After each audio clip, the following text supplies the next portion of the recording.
What is good, YouTube? It's Crypto Fans coming at you with some new updates on the Celsius situation. For you guys who might not be following the situation, Celsius is a cryptocurrency loan company that allows users to deposit crypto, which they can earn a high interest on. Or you can use the deposits to gain crypto-backed fiat loans. Now, Celsius was a very popular option for many crypto investors and even other financial sector investors because of their attractive interest rates, which were able to outcompete many banks. However, Celsius had a fatal flaw. Celsius was highly over leveraged and dependent on favorable marketing conditions to thrive as a company. Now, if you check my previous video, I talked about the main reasons we were in the bear market. The factors I talked about in this video definitely come into play here with this Celsius disaster. Now, the Bitcoin crash in late spring, early summer, which eventually contributed to the Terra USD protocol failure, led to some critical losses for Celsius.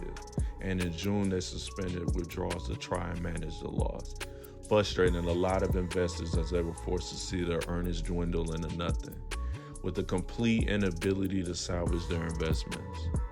Now, fast forward to July 13th, and the company, as well as the closely related entities, announced they're filing for Chapter 11 bankruptcy. To make it simple, Chapter 11 bankruptcy is the type of bankruptcy businesses file to downsize, reorganize, and salvage their business. Think of it as a hard reset for a struggling business. Now, what does that mean for investors who held their assets with Celsius? Unfortunately, not the most reassuring news.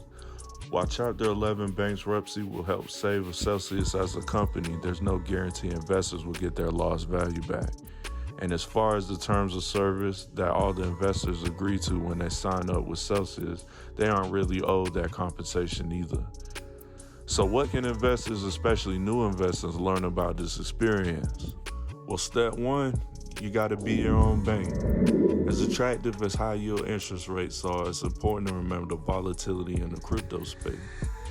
You want to make sure your coins and your tokens are secure with you 100% in control of when you can sell or move your assets. You can't leave those assets in with loan companies or hot wallets. Simple as that. A secure wallet with a safely hidden seed phrase or passphrase, and you're good to go.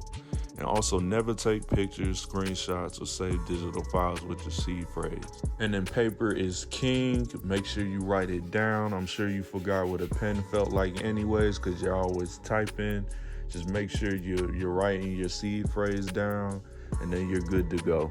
Number two, know what you're agreeing to. If you're really insisting on using crypto loan company services, make sure you read the terms of service agreement thoroughly 3 times, because we know you're not reading it. Make sure you're reading it. Sit down, really go through what you're about to sign your soul to. Make sure you know what's going on and you're good. This isn't Twitter. This is your money we're talking about. Don't just hit the agree button without knowing what you're agreeing to.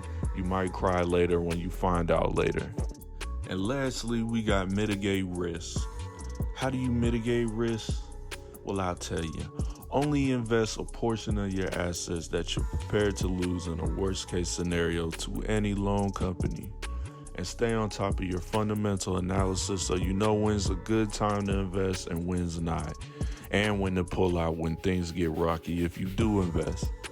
But also, you could always subscribe and follow your boy for news about crypto so you can stay up to date about important indicators for the future. This was Crypto Fans with the quick crypto news. Thank you for your time. I'm out.